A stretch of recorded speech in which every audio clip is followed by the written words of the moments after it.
Good afternoon, everybody. I'm Blake from Precision Tech Home Services.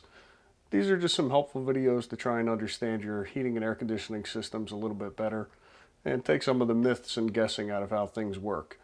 So today what we want to do is we're working on a Rheem heating system. Somebody else claimed that it had a cracked heat exchanger. Cracked heat exchanger is always a go-to for trying to sell a new furnace. So when somebody has a cracked heat exchanger, there's a couple of ways you can try and figure out what the problem is. There's multiple tests that can be performed. One, the most common and the most direct and honest, is with a visual inspection of the actual heat chamber.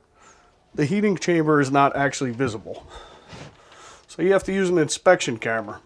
An inspection camera has the ability, as you can see, long flexible video camera. So from the inside, the technician can see what's happening inside your furnace. Most people end up with a new furnace and there is truly nothing wrong with their actual heat exchanger. The heat exchanger on your furnace has a life expectancy of 20 to 30 years. Most manufacturers give you a 20-year warranty on it.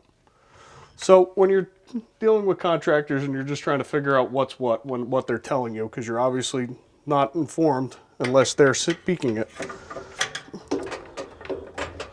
The video camera is the most common and the easiest way to truly tell if you have a cracked heat exchanger. The other problem is that when the heat exchanger is cracked, you have carbon monoxide possibly coming into your home. There are multiple sensors inside the unit that'll shut it down. Another common way to tell if there's a problem with your gas furnace's heat exchanger, or your gas boiler for that fact, is a carbon monoxide detector. These, once the unit is running, can be turned on, and then from there you can measure the carbon monoxide levels coming out of the unit. So when you have a technician in your home and he's telling you that you have a cracked heat exchanger, at least be aware of what to look for and make sure you're given the proper information about what the problem with your furnace is. So that's today's tip. We just want to help you out, make sure you're being steered in the right direction by your contractor. And if someone does tell you that you have a cracked heat exchanger, always feel free to call a second contractor and get a second opinion.